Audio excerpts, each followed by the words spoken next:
آج اسلام آباد high court نے سابق چیف جج گلگت بلتستان رانا شمیم کے حلفیہ بیان اور اس کی اشاعت پر توہین عدالت کی کارروائی شروع کر دی۔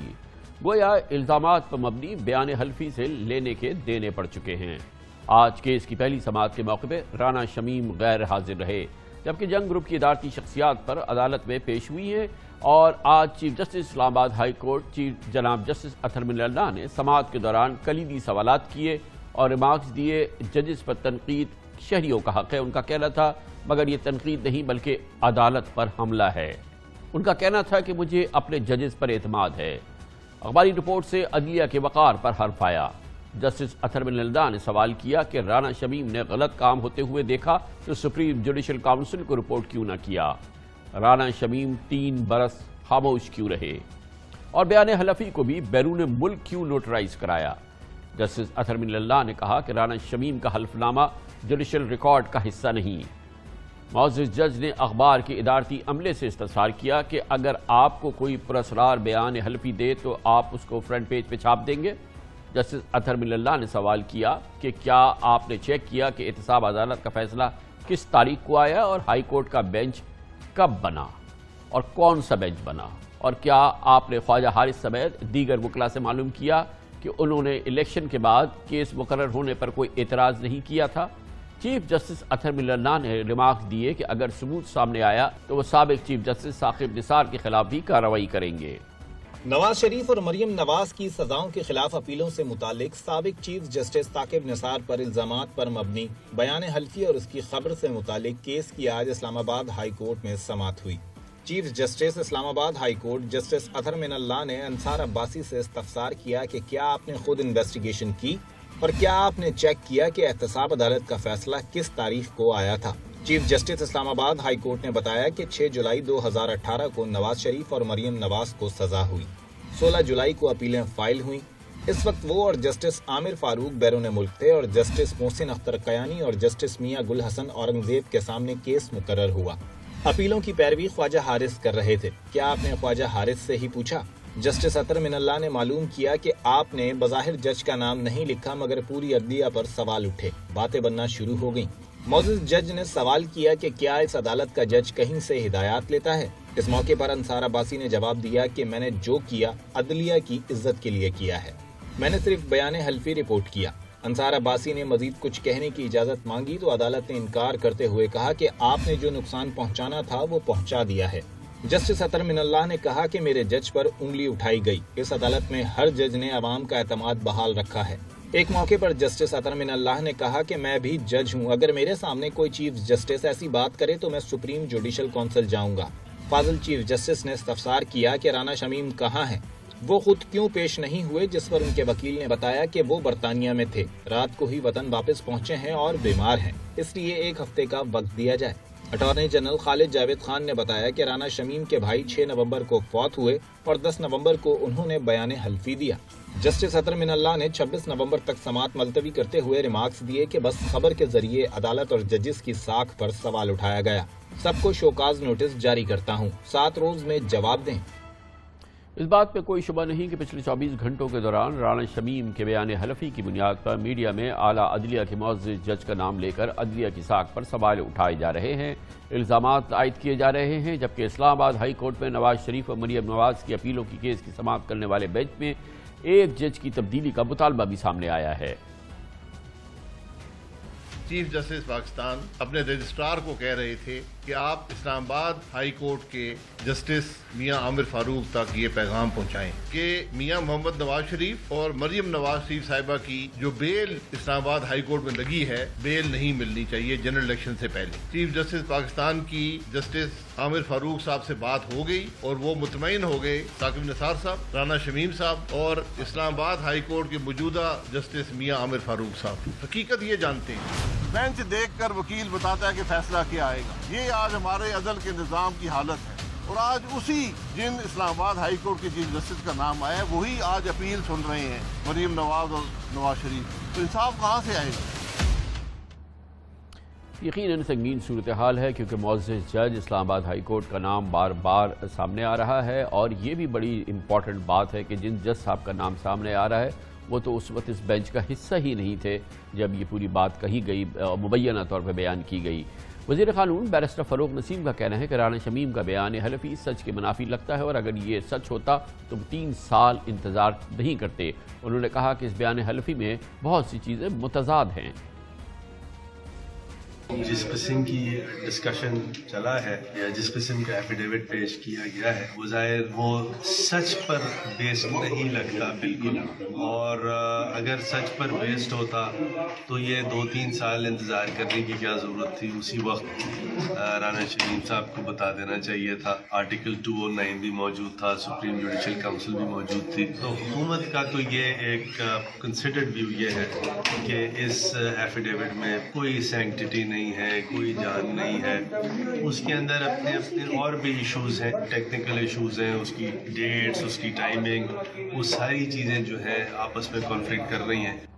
عجیب اتفاق ہے کہ لندن کے جس نوٹری پبلک چارلز گٹرے نے رانا شمیم کے حلفیہ بیان کی تصدیق کی، اس سے قبل انہوں نے ہی نواز شریف کی لندن سے پاکستان بھیجے جانے والی میڈیکل رپورٹس کی تصدیق کی تھی۔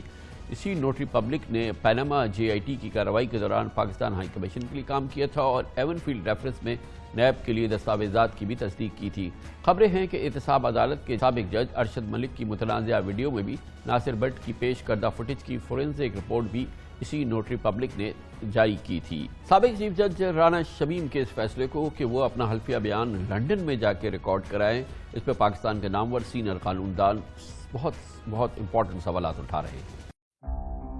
بیسکلی اٹس اے ہیئر سے، جو یہ نوٹری پبلک ہے انہوں نے اور بھی ڈاکیومنٹس اٹیچ کیے ہوئے ہیں، نمبر 1۔ دوسری بات ہے انہوں نے پاکستان میں اس کو کیوں نہیں نوٹرائز کرایا، اس کی اس وقت آنا اور یہ بیان حلفی ابھی کیوں دیا گیا؟ تو یہ سب چیزیں ہیں، یہ سب ان پہ سوال اٹھتے ہیں۔ کسی جج کے سامنے سے کیس اگر ہٹانا ہو تو اس طرح سے اسکینڈلائز کیا جاتا ہے کورٹ کو۔ یہ جوڈیشری پہ یہ ایک حملہ ہے، میں سمجھتا ہوں ہماری جوڈیشری پہ، اس کی انڈیپینڈنس پہ، آزادی، ایکسیس ٹو جسٹس پہ اس طرح سے بات کی گئی ہے۔ پہلی تو بات ہے اس کی کوئی حیثیت نہیں، کوئی قانونی حیثیت نہیں۔ یہ معتبر نہیں سمجھا جائے گا صرف اس لیے کہ چیف جسٹس گلگت بلتستان نے اس کا ایک حالفی بیان دے دیا ہے۔ جب تک یہ خود اپنے یہ 2 بندے، یا مریم بی بی یا نواز شریف، ان کی مدعیت میں کیس نہیں ہوتا تو اس کی کوئی اہمیت نہیں۔ This will be part of the cross examination questions کہ جسٹیفائی کریں کس طرح اسٹیبلش ہوئے آپ کے کانٹیکٹ اسی نوٹری پبلک کے ساتھ۔ This will be a major question and a source of inquiry. Technically, he cannot use the word justice. He is not a constitutional judge. Sindh high court میں یہ جج بنے تھے اور ان کو اس قابل نہیں سمجھا تھا، اور ان کے ایڈورس رپورٹ دی تھی جمالی صاحب نے جب وہ وہاں پر وہ تھے۔ ان کو منع کیا گیا تھا کہ آپ جج وہ نہیں آپ لگائیں گے اپنے ساتھ، بیکاز آپ جج نہیں رہے۔ مگر نواز شریف نے ڈسپائٹ دی ایڈورس رپورٹ ان کو خاص طور پر گلگت بلتستان میں ڈائریکٹلی چیف بنایا ایپلیٹ کورٹ کا۔ ظاہر ہے کہ پے بیک ٹائم شاید اب آ گیا ہے۔ رانا صاحب کو 3 سال پہلے کر دینی چاہیے تھی، 2 سال پہلے کر دینی چاہیے تھی اگر ایسی بات ہے تو۔ اب جب کہ ساری چیزیں ختم ہو گئی ہیں اور پھر یہ ہے کہ اس کا پھر بات ہے، اس کا کوئی ثبوت نہیں ہے، میری بات سمجھ لیں، تو اس لیے اس طرح کی باتوں سے اجتناب کرنا چاہیے۔ یہ ایک ایسے لگتا ہے جیسے کوئی موٹیویٹڈ عمل ہے، میں آپ کو صحیح بتاؤں۔ اسلام آباد ہائی کورٹ میں آج بہت ہی انٹینس سماعت ہوئی ہے۔ چیف جسٹس آف اسلام آباد ہائی کورٹ اور دوسری بینچ بھی اس پورے معاملے میں بہت ہی ان کی برہمی تھی اور بہت بڑی تشویش تھی جو نمایاں تھی۔ آج کمرہ عدالت میں وہاں پہ موجود تھے ہمارے نمائندے خصوصی عامر سعید عباسی۔ بہت بہت شکریہ عامر سعید عباسی صاحب۔ آج کافی اوور آل ایک بڑا ایک ایموشنل سین تھا اسلام آباد ہائی کورٹ میں۔ بینچ بھی، چیف جسٹس صاحب بھی بہت شدید برہم تھے، اور رانا شمیم تو وہاں نہیں آئے، تو سارا جو فوکس رہا آج وہ عدالتی عملے پہ رہا جنگ گروپ کے۔ بالکل کامن صاحب، آج چیف جسٹس اسلام آباد ہائی کورٹ جسٹس من اللہ نے سب سے پہلے یہ کہا کہ میں تمام جو جرنلسٹ ہیں، جو ادارہ ہے اس کا بہت احترام کرتا ہوں، اور تمام جو جرنلسٹ ہیں اور میڈیا پرسنلز ہیں ان کا بہت احترام ہے، لیکن ود ہیوی ہارٹ، بہت بھاری دل کے ساتھ مجھے یہ کارروائی شروع کرنا پڑی ہے، کیونکہ یہ کسی ایک شخص کی یا کسی جج کی توہین نہیں ہے، بلکہ یہ جو عدالت عالیہ کی عزت اور وقار ہے اور جو لوگوں کا اعتماد ہے اس ادارے پر، اس کے اوپر رکاوٹ ڈالنے کی کوشش کی گئی ہے۔ تو عدالت نے جب سماعت شروع کی تو 9 بنیادی سوالات چیف جسٹس اسلام آباد ہائی کورٹ جسٹس اطہر من اللہ نے سوالات کیے میر شکیل الرحمان سے اور انصار عباسی صاحب سے، اور ان 9 سوالات میں جو سب سے امپورٹنٹ تھا وہ یہ کہا گیا کہ آپ نے اس سٹوری میں جو رجسٹرار اسلام آباد ہائی کورٹ ہیں ان سے کیا رابطہ کیا۔ دوسرا سوال کیا گیا کہ آپ کو کیا معلوم تھا کہ جسٹس عامر فاروق جو ہیں وہ چھٹی پر ہیں، کیا آپ نے یہ بھی معلوم کرنے کی کوشش نہیں کی کہ جو نواز شریف کے وکلا تھے انہوں نے الیکشن سے پہلے اس کیس کا فیصلہ کرنے کی کوئی درخواست دی۔ اس کے علاوہ یہ بھی کہا گیا کہ جو رجسٹرار سپریم کورٹ ہیں کیا آپ نے ان سے رابطہ کیا گیا۔ پھر یہ کہا کہ عدالت نے پوچھا کہ کیا آپ نے یہ نہیں سوال کیا رانا شمیم سے کہ جو نوٹرائزیشن انہوں نے کروائی وہ برطانیہ میں کیوں کروائی، اس کے حوالے سے بھی آپ نے سوال نہیں کیا، اور یہ بھی نہیں پوچھا کہ وہ 4 سال تک کیوں خاموش رہے، اس پوری جو انہوں نے اس الزامات عائد کیے ہیں وہ 4 سال کے بعد انہیں کیسے یاد آ گئی۔ پھر عدالت نے یہ بھی کہا کہ جو سپریم جوڈیشل کونسل میں بینگ اے جوڈیشل آفیسر اگر میں کسی جج سے متعلق کوئی دیکھوں ایسا رویہ کہ وہ مس کنڈکٹ کا مرتکب ہو رہا ہے تو میری یہ رسپانسبلٹی ہے کہ میں فوراً وہ رپورٹ کروں سپریم جوڈیشل کونسل میں، تو آپ نے یہ کیوں رپورٹ نہیں کیا۔ یہ عدالت نے کہا کہ انصار عباسی صاحب آپ نے یہ سوال کیوں نہیں کیا۔ اچھا یہ بتائیں کہ اب اس معاملے میں عامر اب ایک پراپر توہین عدالت کی کارروائی شروع ہو گئی ہے، مطلب اب یہ ایک کیس جو ہے توہین عدالت کا کیس ہے، اب اس زمرے میں یہ چلے گا۔ بالکل کامران صاحب، عدالت بہت کنسرن ہے اور عدالت اب اس مقدمے کو منطقی انجام تک پہنچانے کا عزم ظاہر کرتی ہے کارروائی میں بھی، اور جو آج تحریری حکم نامہ 6 صفحات پر مشتمل جاری کیا گیا ہے اس میں باقاعدہ طور پر عدالت نے ایڈوکیٹ جنرل اسلام آباد نیاز اللہ نیازی کو ہدایت کی ہے کہ وہ آئندہ سماعت پر ہر صورت عدالت میں اپنی حاضری یقینی بنائیں تاکہ پروسیکیوٹ کر سکیں، اور اٹارنی جنرل کو بھی ہدایت کی گئی ہے۔ اٹارنی جنرل نے کہا کہ وہ نہیں ہوں گے، انہیں کہا گیا اپنے نمائندے کے ذریعے عدالت میں اپنی حاضری یقینی بنائیں تاکہ عدالت اب اس مقدمے کو منطقی انجام تک پہنچائے، اور تمام جو کنٹیمنرز لکھا گیا ہے جس میں جو 3 جو ایڈیٹر، رپورٹر اور چیف ایڈیٹر پیش ہوئے ہیں، اور اس کے علاوہ رانا شمیم کو تحریری حکم نامے میں بھی ان کو کنٹیمنر لکھا گیا ان کے نام کے ساتھ، لہٰذا عدالت اب ان کے اوپر باقاعدہ توہین عدالت کی کارروائی شروع کر چکی ہے۔ 7 دن کے اندر انہیں اس شو کاز نوٹس کا جواب دینے کی ہدایت کی گئی ہے، جبکہ پروسیکیوشن کے لیے باقاعدہ طور پر ایڈوکیٹ جنرل اسلام آباد کو ہدایت دے دی گئی ہے کہ وہ اپنی حاضری یقینی بنائیں، لہٰذا اس مقدمے میں اب عدالت کسی صورت پیچھے ہٹنے والی نظر نہیں آتی، اور کیونکہ عدالت بار بار اپنے تحریری حکم نامے میں بھی اور ریمارکس میں بھی یہ کہتی ہے کہ یہ ایک کوشش لگتی ہے مکمل طور پر عدالت کو انڈرمائن کرنے کی اور عدالتی کارروائی پر اثر انداز ہونے کی، اور جو ایک یہ بتائیے کہ اس میں بہت اہم معاملہ یہ ہے کہ یہی معاملہ جو ہے، یہ کیس جو ہے کل یہ لگا ہوا بھی ہے، کل اس کی سماعت بھی ہوگی اسلام آباد ہائی کورٹ میں، جس کی بینچ میں جسٹس عامر فاروق شامل ہیں جو کہ اس وقت نہیں تھے جب یہ نام لیا گیا۔ یہ کل یہ کیس لگا ہوا ہے۔